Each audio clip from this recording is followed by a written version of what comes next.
Salut et bienvenue sur notre chaîne.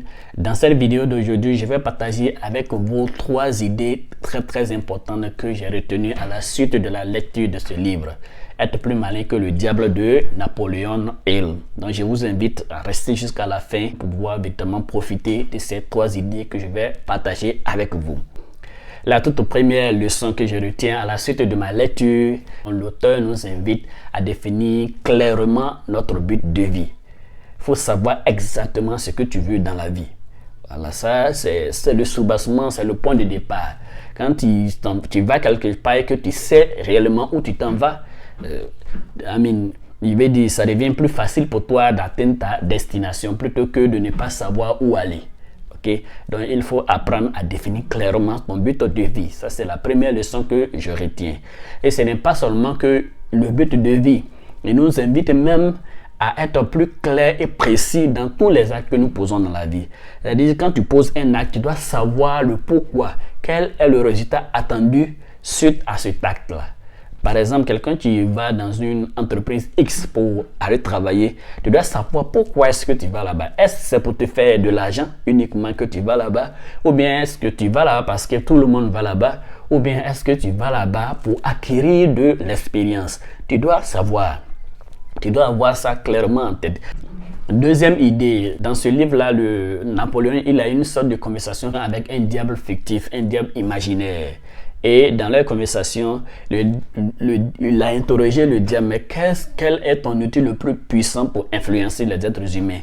Et le diable dit, son âme la plus puissante qu'il utilise, c'est la peur. Et la peur. Donc, il a évoqué même 6 types de peur qu'il utilise pour nous empêcher de réussir, d'aller de l'avant.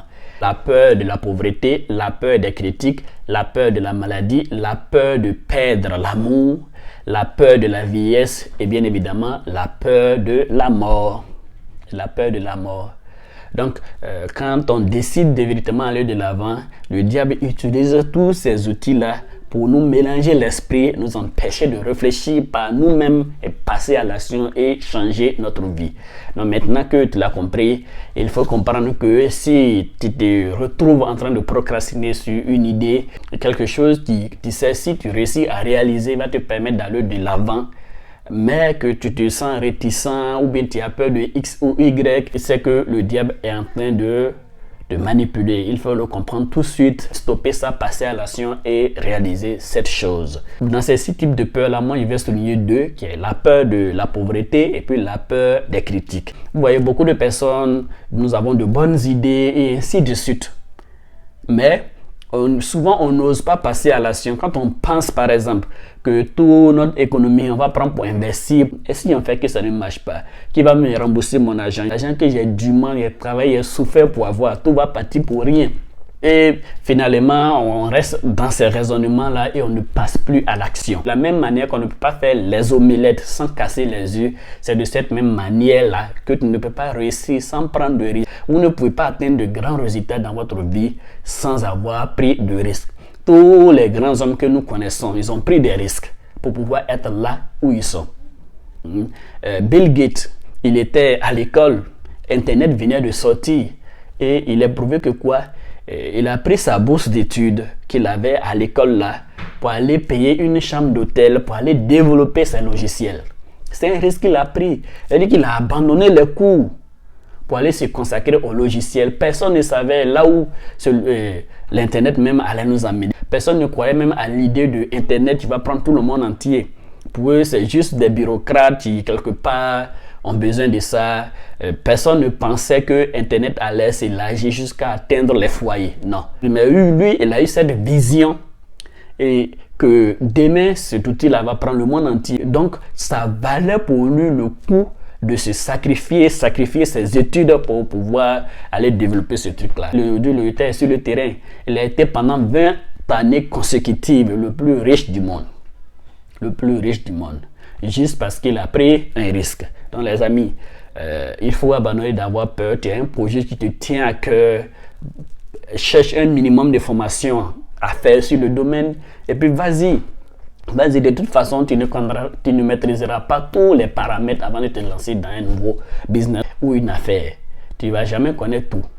Voilà, donc c'est en forgeant qu'on devient forgeron. Quand tu vas mettre la main dans la pâte, au fur et à mesure l'expérience va venir, tu vas commettre des erreurs, tu vas les corriger et ainsi de suite changer les choses jusqu'à ce que tu atteignes la perfection. Pardon, la peur. Voilà, et surtout, ne vous fiez pas à la peur de la pauvreté pour ne pas aller de l'avant.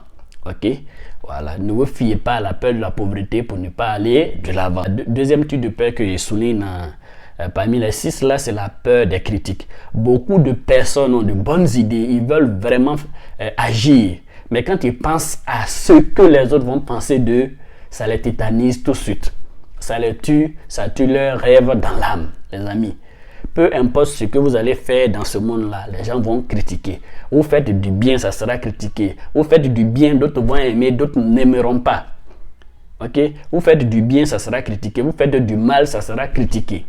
Il y avait une petite anecdote qui dit que un jour, il y avait un vieillard avec son petit-fils qui ont décidé de partir en voyage à cheval. Et arrivé à un premier village, le vieillard était assis sur le cheval et l'enfant avait la corde qui tirait le cheval. Okay? Ça veut dire que l'enfant était en train de marcher et le vieillard était sur le cheval. Et les premiers les villageois qui ont vu ça, ils disent, mais le vieillard là, lui il a quel problème? Toi tu es déjà vieux, tu as vécu jusqu'à l'enfant, il est beaucoup plus faible. Pourquoi toi tu le fais marcher et puis c'est toi qui es assis sur le cheval? Et le vieillard n'a pas parlé. Ils sont partis, ils ont traversé le village. Un deuxième village, qu'est-ce qui s'est passé? Le vieillard est descendu et a fait asseoir l'enfant sur le cheval pendant que lui-même tirait le cheval. Et là encore, le village, mais toi tu es déjà vieux, tu es fatigué, il faut laisser l'enfant va marcher et toi t'asseoir sur le cheval. Le vieillard n'a pas parlé. Et quand ils sont arrivés au 3e village, ils ont continué leur route et arrivé au 3e village, il a fait descendre l'enfant. Lui-même, il est descendu aussi. Donc, il marchait. L'enfant marchait sur le cheval aussi, marchait sans bagage. Là encore, les gens disent, mais ceux-là, ils ont quel problème? Vous avez un cheval, personne n'est assis dessus, le cheval est en train de marcher comme vous, vous êtes fatigué, le cheval aussi est en train de marcher comme vous. Comment ça peut se faire? Ouais, et quand il a dépassé le 3e village, il a demandé à l'enfant que quand on a dépassé le 1er village, qu'est-ce que les gens ont dit? L'enfant a raconté. Le 2e village, qu'est-ce que les gens ont dit? Il a raconté. 3e village, l'enfant a raconté.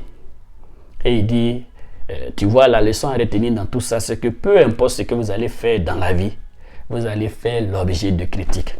Donc quand tu penses qu'il y a quelque chose qui est noble pour toi, qui est bien pour toi, qui est logique, qui va faire avancer le monde, vas-y fonce. Vas-y fonce. Oublie les critiques. No matter what, les gens vont te critiquer. Peu importe ce que tu vas faire, tu seras critiqué. Donc il faut éviter la peur des critiques, la peur du rejet. Beaucoup vont vous rejeter, beaucoup vont vous critiquer. Il a dit que quand tu décides de faire quelque chose de nouveau, premièrement, les gens vont te négliger. Donc bon, tu vois comme ça, les gens te regardent, ils passent, bon, lui là même. Et ensuite, quand ils voient que malgré la négligence, tu évolues, on commence à te critiquer. D'autres vont mal te critiquer, d'autres aussi vont bien te critiquer. Donc tu seras critiqué. Donc premièrement, tu seras négligé. Deuxièmement, ils vont te critiquer. Troisièmement, quand on fait les critiques jusqu'à, et puis ça ne passe pas, ça ne t'empêche pas d'y aller de l'avant, ils vont commencer à t'attaquer. Ils vont commencer à t'attaquer verbalement, physiquement et même mystiquement. Oui, en Afrique, ça, on voit ça énormément. Ils vont t'attaquer. Et quand on fait toutes ces attaques, que malgré tout ça, tu persévères, que tu réussis, ici, here come the phase of congratulation. Et maintenant, ils vont commencer à te féliciter. Ah, on savait, on croyait en toi, on savait que toi, tu allais faire ça. On savait que ça seulement, là, tu allais réussir. Voyez? Alors qu'au début, ils t'ont négligé, ils t'ont critiqué, ils t'ont même attaqué. Mais puisque tout cela n'a pas marché, aujourd'hui, on te félicite. Donc c'est comme ça, pour dire que peu importe ce que nous allons entreprendre dans la vie, là, on sera critiqué, on sera rejeté et ainsi de suite. Donc quand il y a quelque chose qui te semble bon, fais fi de toutes ces critiques, pose l'acte, passe à l'action et étudie sur le chemin pour pouvoir atteindre le but souhaité, tout simplement. Donc la troisième idée que j'aimerais partager avec vous, c'est une déclaration. L'auteur nous dit, soyez précis dans tout ce que vous faites dans la vie. Ne laissez jamais une idée inachevée. Prenez l'habitude de parvenir à des décisions arrêtées sur toute chose. Qu'est-ce que ça dit? Soyez précis dans tout ce que vous faites dans la vie. Ne laissez jamais une idée inachevée. Et prenez l'habitude de parvenir à des décisions arrêtées sur toute chose.